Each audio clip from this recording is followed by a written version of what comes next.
What was it like when you saw your mom? I felt like I let her down in like a big way, cause like I never expected myself to be in a courtroom. Yeah. Did her face tell you something when you were looking at it that you might have perceived? Yeah, like she had a sad face. Like I could tell like that like she was like disappointed, but like she didn't want me to see it. But like I could see it. Yo, what's up, everybody? You listening to the What I Know Now podcast about life inside the juvenile justice system and what it's like to turn things around after. I'm Bilal and I've been through it. And my name is Cole Williams. I am an advocate, a father, and I entered into the Juvenile Detention Center because my son was there. We're gonna sit down with young men and young women who've been through the juvenile justice system, just like Bilal. And we'll talk about how they got in, how they got out, and what they know now. We're here to break down those walls, have some raw conversations, and hopefully change some lives along the way. Let's get into it. What's up, y'all? This is the What I Know Now podcast, and we here with Elijah Howard. Elijah Howard, how old are you, man? 16. Okay, 17. 16. Young boy. Yeah, Young man. boy. What school do you go to? In Next Tech High School. Next Tech High School. Where's that located? The west side of Grand Rapids. Okay, west side of Grand Rapids. You lived in Grand Rapids your whole life? You moved around? I lived in Grand Rapids my whole life. Okay, whole life. How was it growing up? Some lessons you learned along the way. Oh, man, he hitting you right off the bat. Right off the bat. One lesson you've learned. One lesson. Man. Don't forget how was it? How was it growing up? I wouldn't say I had it too bad, but I ain't had everything I wanted. Okay. So like, my mom, she got us stuff, but like, it was times where she couldn't get us stuff.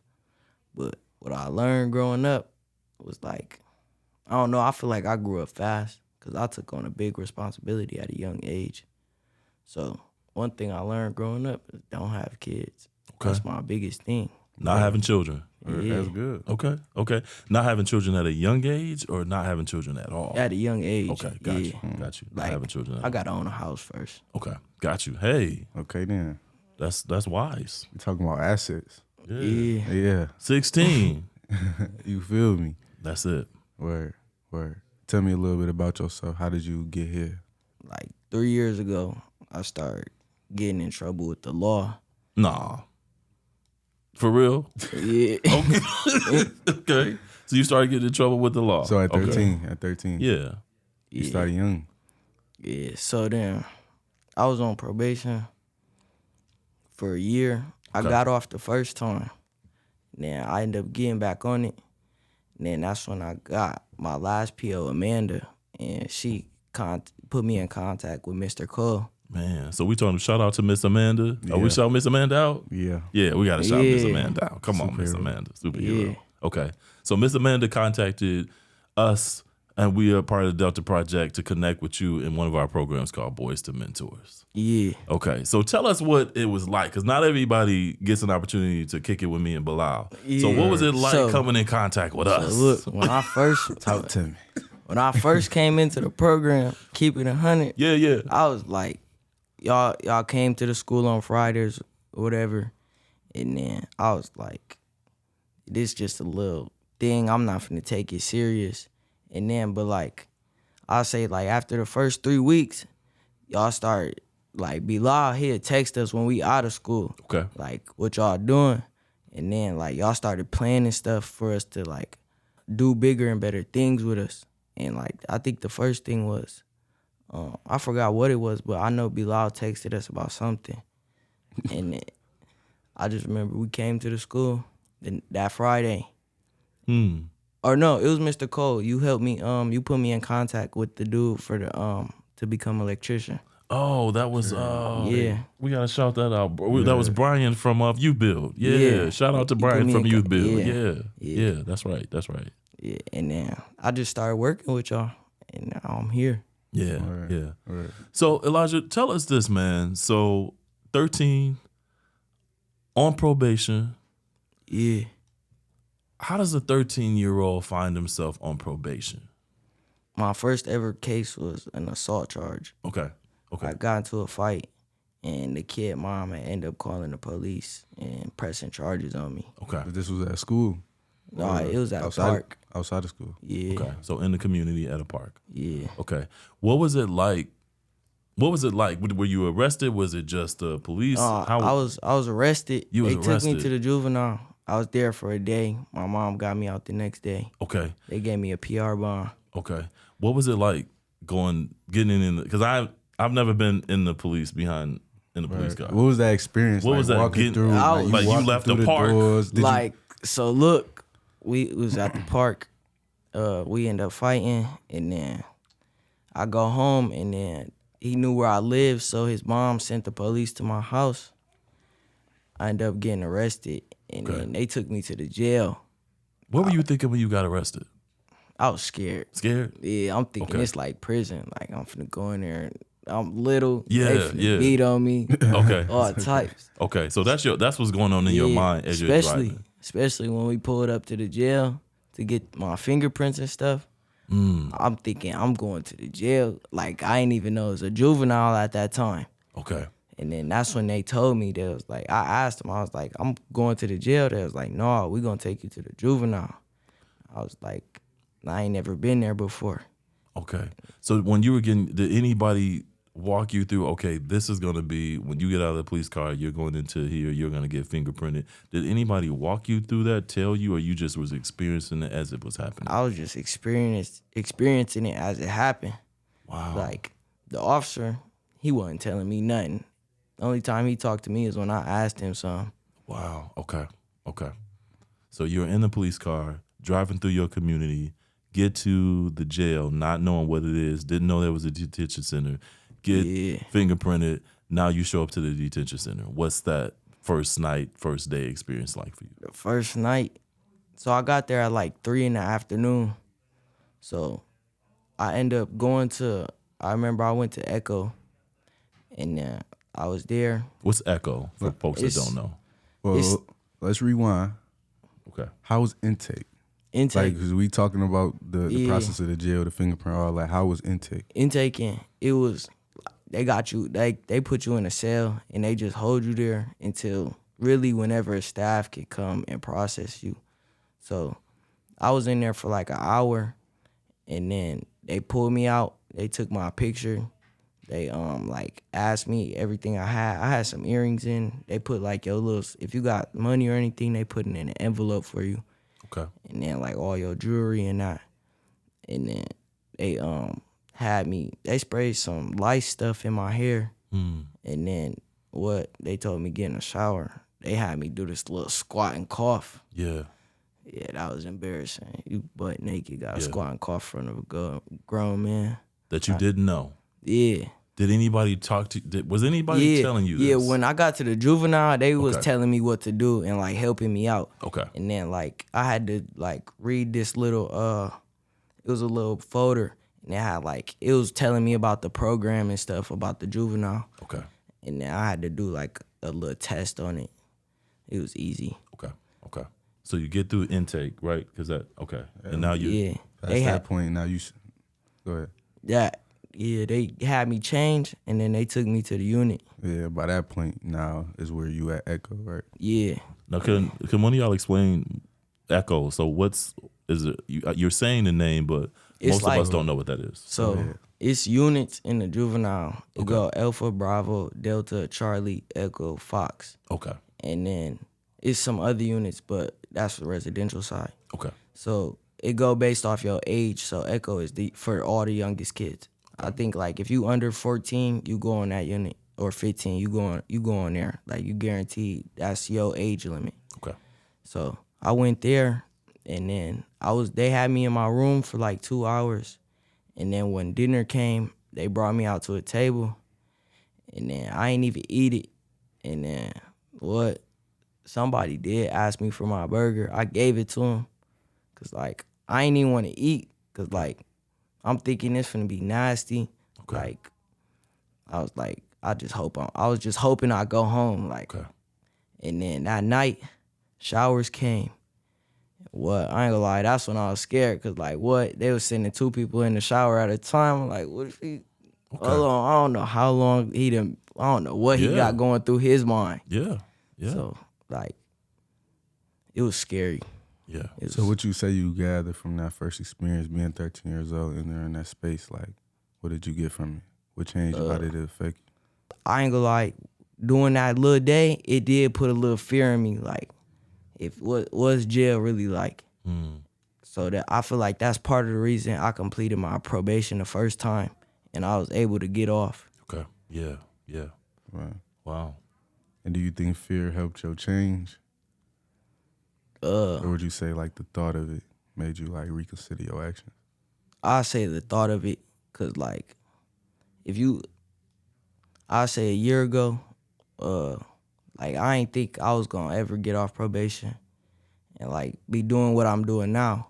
Yeah. But like now, like through the summer, I really focused on myself, and I was able to get off probation.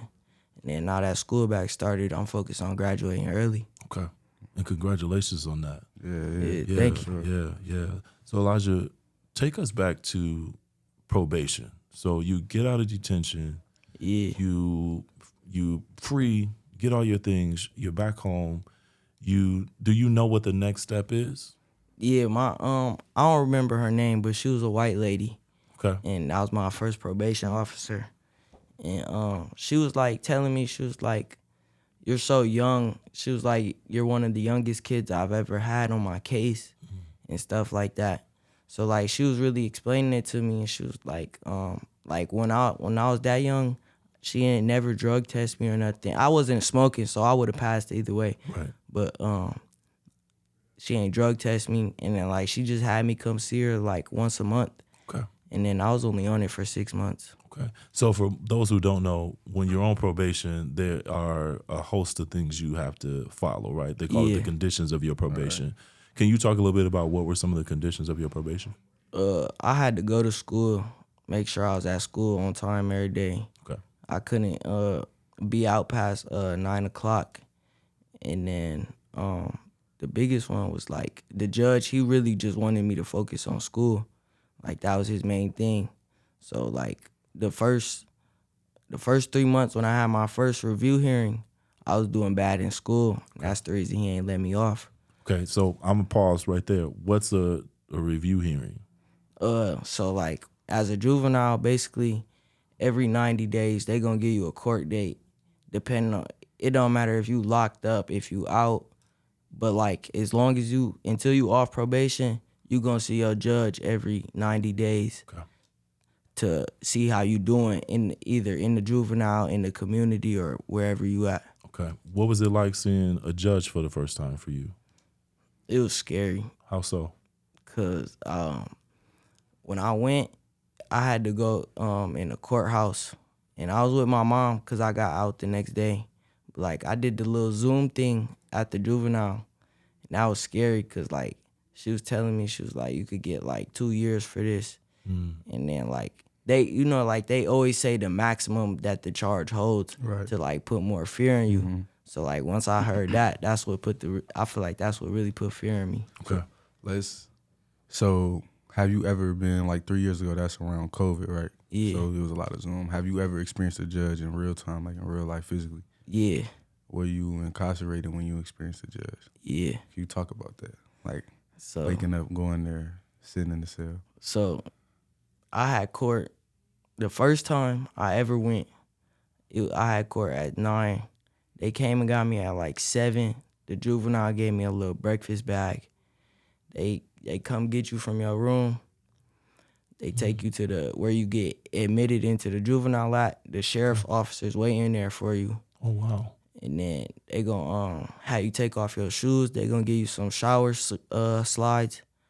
And then you gotta like put your knees on a chair. They're gonna shackle you all up, like your hands around your stomach, and then put the shackles on your feet. And then they're gonna take you in the van. And then like my first time, I went in the actual like metal box, like the van with the metal cage in the back. I went inside that one. What was that like? I wasn't scared. Yeah. But like I was thinking like, what if we get into a car accident? Like I'm just in a box. Yeah. And then like I can't even put my arms out to like brace myself or nothing. Yeah. So like that was one of my biggest thoughts while I was back there. Now take us to like when you get to the courthouse, cause you don't sit upstairs in the courthouse. No. Where do you go? when you get to the courthouse, they gonna bring you in through the garage, and then they gonna get you out the van. You go through 2 doors. You go through 1 door.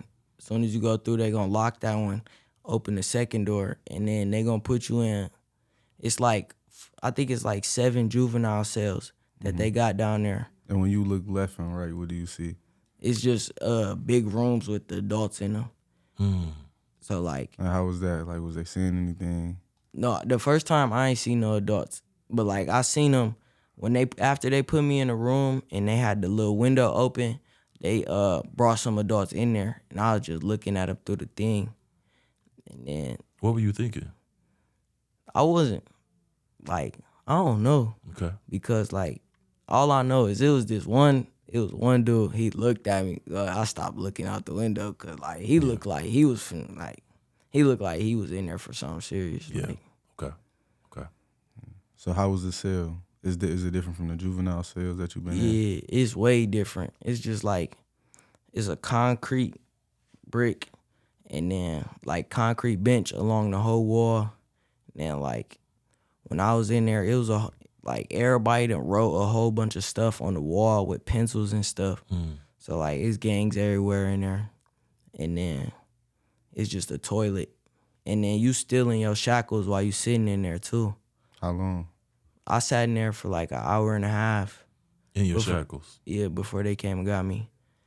But like, if you gotta use the bathroom, it's a little button and they'll come let one of your hands out. What was your body feeling? Well, I'm gonna be honest. Now, when you said you push the I'm button, sorry, they go come let one of your hands out, I never knew that. Okay. So I used to sit in there, just shackled. For real? Yeah, and I never went to court by myself. Every time I went to If you- court, I was yeah. with people. So when you with people, you wait till everybody done. So you could be shackled for 4-5 hours, sometimes 6 Oh yeah. As juvenile. as a juvenile in that cell. Talk about how cold that cell is, or if it's warm. Or Yeah, mine was cold, so I was down there freezing. Like I was just sitting in the corner in a little ball. I was trying to like put my hands in my sleeves, but like I can't because the shackle's right there. But then like I had to go pee, so then I pushed the button. He came and let me out, and then he was like, I seen you sitting over there, you cold? And I was like, yeah. So he let both my hands out and let me put my hands in my sweatshirt while I was just sitting in there. But like, other than that, it was cold in there. And then my second time, it was hot. Can y'all talk to me about what the body feels like cuffed? Do you remember? I feel. Go ahead. I don't know if I could really explain it. Like, Yeah, it's hard. Is it hard? I feel like it's like more restricted. Like mind you, you don't really try nothing because you like can't do nothing. Yeah, you know you can't. Eventually, like you just like you get used to it. It sound crazy. You get used to being chained. Like even when I got shipped down the road, like I was in the van for 14 hours shackled. Your body just get to use. You just get used to The body it. gets used to it. Yeah. So now you are in front of a judge. Who's in the courtroom? Are you released from the shackles? What's the experience like there? When I went, she had said, she was like, for everybody's safety, we're gonna keep them shackled because we only have one sheriff in here. And at this time, how old are you? 13? No, I was 15 at this time. Okay. So, repeat what she said. She was like, for everybody's safety, we're gonna keep them in shackles because we only got one sheriff deputy in the room. Okay. What did that feel when you heard that? What came to your mind? I ain't really take no offense to it because Yeah. like I know I'm not finna do nothing. Okay. Like I'm scared of you. Tell us a little bit about that. Cause like I had already had the same judge for like 2 months now. So when I go in front of him, like I already knew how he was. And like he used to always tell me like he gonna send me to he used to always say he gonna send me to Arizona. Okay. But like he never did. And then like I feel like once I went in front of him though in person, it was a whole nother feeling, like, cause now you really in a courtroom, like it feel way different than just you sitting in front of a computer looking at him. Yeah. Was anybody in the courtroom that you could see when you walked in? Who was My there? mom was in there. Okay. my attorney, the prosecutor. Okay. Okay. And then at that time, I was doing a little church program in the juvenile. They'll come in every Monday. Okay. They was sitting in the little benches in the back. Okay. What was it like when you saw your mom? I felt like I let her down in like a big way, cause like I never expected myself to be in a courtroom. Yeah. Yeah. What was it? Did her face tell you something when you were looking at it that you might have perceived? Yeah, like she had a sad face. Like I could tell like that like she was like disappointed, but like she didn't want me to see it. But like I could see it. Okay. What about the faces of other people? The sheriff, the judge, what did they face tell you? The judge, he was like, his face scared me, cause like he had bushy eyebrows. Like he just looked like a mean judge. So like when he looked at me, I was scared. But like everybody else, I wasn't really paying them no mind. Okay. And then like I was just like, my attorney was telling me what to say and what not to say. Okay. Did you understand the process, like, before you went inside the courtroom? Like, Yeah. was your attorney, like, very, like, transparent with you? Yeah, he came to me like 6 times before I went to the initial courtroom. He kept coming back. Okay. Cause like they had me on the bottom floor, then they took me up to like the 3rd or 4th floor, I think. And they put me in another cell behind like the courtrooms. Okay. And then I sat there for like 20 minutes. But like he came to me like every couple minutes telling me stuff and telling me like what's going on. Okay. So you get through that process, and what is the verdict? What does the judge say to you when you're standing up in front of him? He told me he was like explaining like all my charges and stuff, and then he started asking me like, do I want to take the plea deal that they offering me? And I told him yeah. Okay. So I did that, and then he was like, he didn't really tell me like how long I had on probation. Okay. But he was like, all right, we'll see you back we'll be back in session on this day. Okay. And so then you leave. And Yeah. Is it pretty much the same process of how you came in? Yeah, they take you back down the elevator, put you back in the cell, and then it really depends. Cause like sometimes you'll sit there for 2 hours after your court, or like you'll leave like 10 minutes after. It really just depends on like when the officers want to take you. Okay. Okay. And then you ride back to the detention center. Yeah. And then you just go back into programming. Yeah, they just give your shoes back, just do a quick little pat down, and then they just take you back to your unit. Okay. So you enter young, like, during all of this, being in juvenile, going through probation, like, where was school at? Like, how was school involved? I wasn't really I go to school and then I leave, because I was going to Union at the time. So like I go to school and then I get bored and end up leaving, cause like I just ain't want to be there. Was you weren't motivated? Like, did you? Yeah, I just wasn't messing with it. What about before high school? Before high school, I say I liked it up until 8th grade. Cause Okay. like 8th grade, that's when like I really didn't want to go to school no more. I don't know why. And it's like my freshman year, I say like they used to call my mom like every week. Like we only seen Elijah 2 times this week. Okay. And like it was bad. Elijah, I'm going to ask you a deep dive question. Like deep. We're going to take it deep a little bit. We always take it deep a little bit on the podcast. What do you think you needed? Support from my mom. Support from your mom. Yeah. Okay. 'Cause, like, me and my mom ain't always had the best relationship. My grandma has always been my biggest supporter. Okay. But like, I don't know. I feel like I always chased an attention from my mom, and it's like I never really got it. Got you. Okay. Okay. How you think that affected you, like, growing up to be a man, or even viewing women? Like when it comes to women, like I don't even know how to explain it, but like I never want to do nothing wrong to a female. Okay. Like, I'm the type, if a female came to me drunk, even if she coming on to me, Yeah. I'd turn her down and take her home and put her in bed. Okay. Like, cause like I want somebody to do that for like one of my sisters or something, rather than just take advantage of her while she drunk. Yeah. No, So, that's like, good. I feel like, I don't know, being raised by all females, it gave me a whole different perspective on how to treat a female. Okay. Did that gauge kind of what you look for in a female? Yeah, like, I don't know.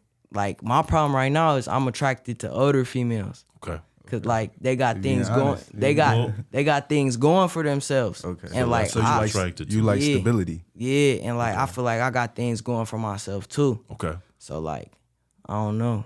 So I'm gonna ask you another deep dive question, and you can say, Mr. Cole, we not touching that. I hear you talk about moms. I hear you talk about the women in your life. Yeah. Who haven't I heard about? Uh, Yeah, and you can say, "No, Mr. Cole, we can't touch that," and I'll be okay with that. my girl. No, No. Who? We talked about moms. We talked about women. we talk about granny. Who haven't we had granny? Who Yeah. haven't we talked about? My dad. Yeah, yeah. So look, crazy story. I was at home.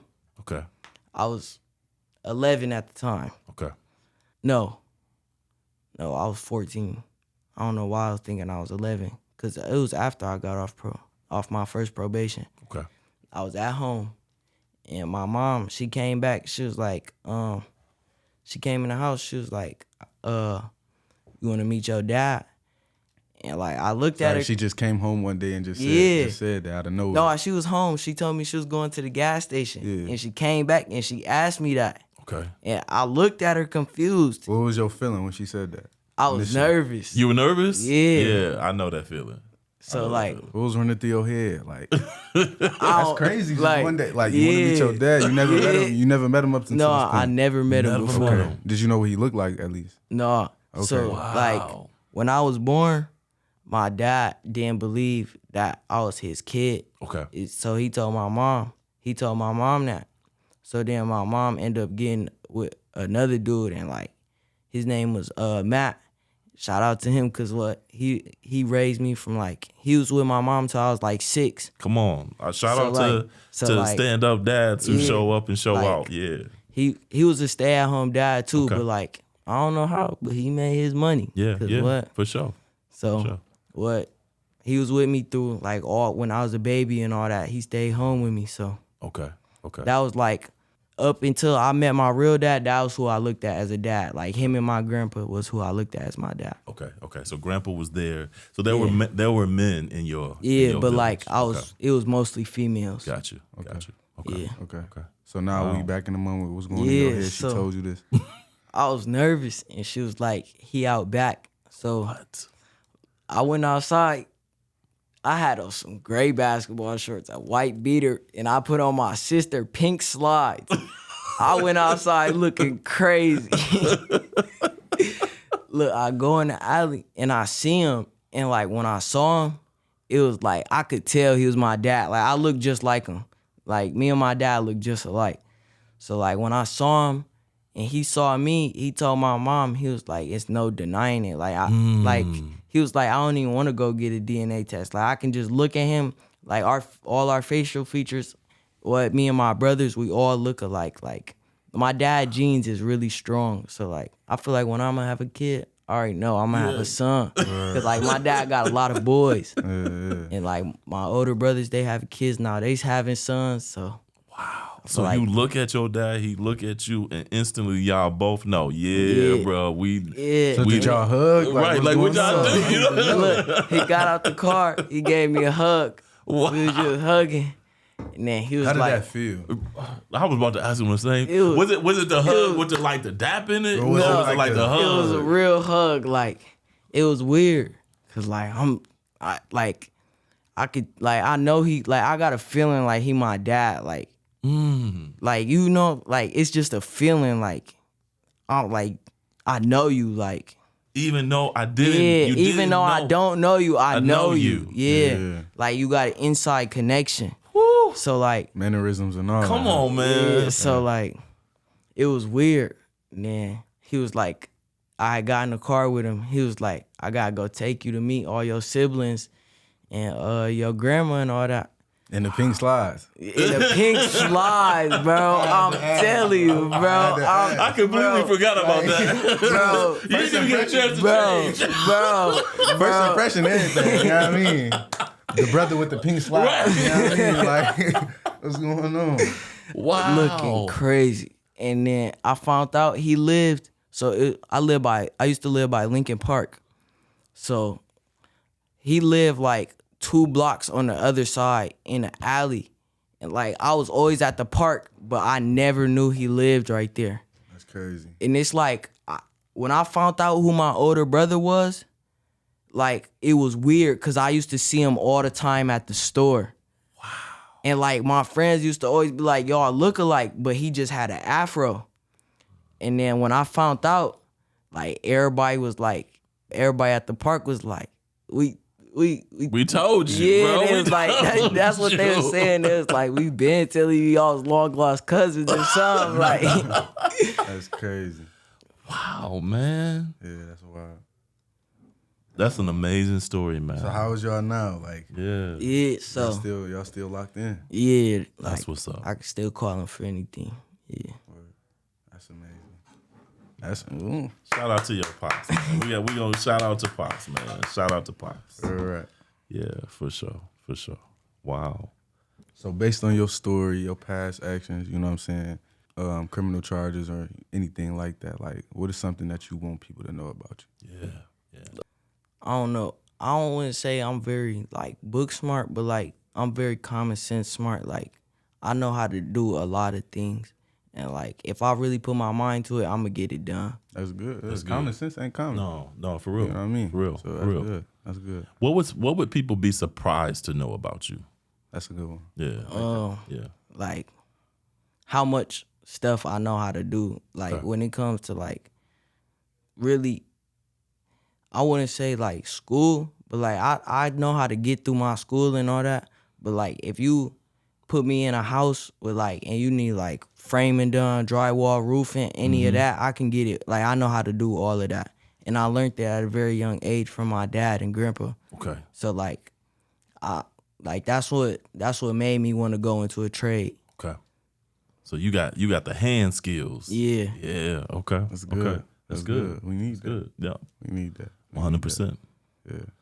All right. So when you think about all the things you've learned, what's one thing you would like to give to another young man who might be on the path that you once was? What advice would you give based on your journey? Think about yourself when you think, instead of thinking about where you see yourself in 10 years, think about where you want to see yourself in 40 years. If you want to have a wife, if you want to have kids, like you can't, like, yeah, you can get locked up and do all that, but like if you keep going down that path, by the time you're ready to like have a wife and all that, you're not gonna be in where you want to be in life to have all that and be able to get like give your wife everything she want and deserve. Yeah. So like I feel like the biggest thing is like you gotta focus on yourself and not what's going on around you. Yeah.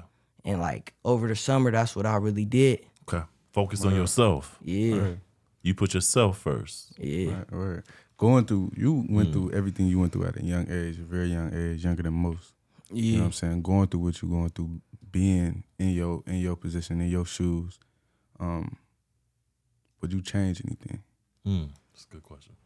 I wouldn't want to change anything. Well, if I could change like maybe completing my probation the first time so I could have that sealed record, I'll probably go back and change that. But like everything else, I feel like it happened for a purpose. And I learned from everything that I've been through at such a young age. I feel like I got such a wise mindset at a young age that like, I don't know, I feel like I'm be able to like Like, I feel like it's no way I can see myself not making it in this life. Because, like, I learned everything at such a young age. And, like, I feel like I'm really advanced for my age. I just don't show it to a lot of people. Hey, and we see it. Yeah. Every day. Yeah. You know what I mean? Man. Yeah. Thank you, man. Yeah. Yeah, appreciate it. Yeah. Thank you for joining us today. Yeah. Thank you for having me. Man. Okay. One last question. Okay. One last Yeah. question. One last question. Okay. We're gonna wrap it up. This is gonna be the last one. You here, you in school, you completed Yeah. your probation, you beat the odds. That's it. Yeah. What's your goals and aspirations? What you looking forward to? What can people keep track of? Look to keep track of? I'm going to right now. I'm looking at this company for an apprenticeship to be an electrician. Yes, sir. But if I don't go through with that, then I'm going for sure take the time to go to college and then go through trade school and get my certificate and then go find a company. Yes, sir. So Yes, sir. that's my biggest move right now. And what's this? The 2-year plan, 5-year plan? What is this? It's a 2-year plan, and then after that, I wanna I think I'm gonna go on like probably like a 5-year just solo run by myself. And when I'm done with that, then I'll look for like a wife, and then by the time I'm like 35, I wanna have good enough credit to where I could buy 2 duplexes, and then I wanna fix them myself and then rent them out for passive income. Okay. Yes, sir. So listen, I'm gonna say this, man. If there's a listener that just listened to Elijah today and you have access, I want you to contact the Delta Project to connect with him. One of the things that we truly believe in is the concept, or our North Star is, how do I become something I don't see? So in order for Elijah to reach the goals that he just shared with us today, I want you, if you are an electrician or if you own a business or if you've gone through the path that he's pursuing, I want you to connect with us, because I want him to become what he can't see but also sees in his mind. So let's make that visual for him. So please connect us, connect to the Delta Project to support Elijah, brother. So You heard it here first. Yeah. You know, bow, boom. Bab. bad. Woo! Thank you for listening. Check out our programs on the Delta Project's website, thedeltaproject.co, and be sure to follow us on Spotify, YouTube, or wherever you get your podcasts.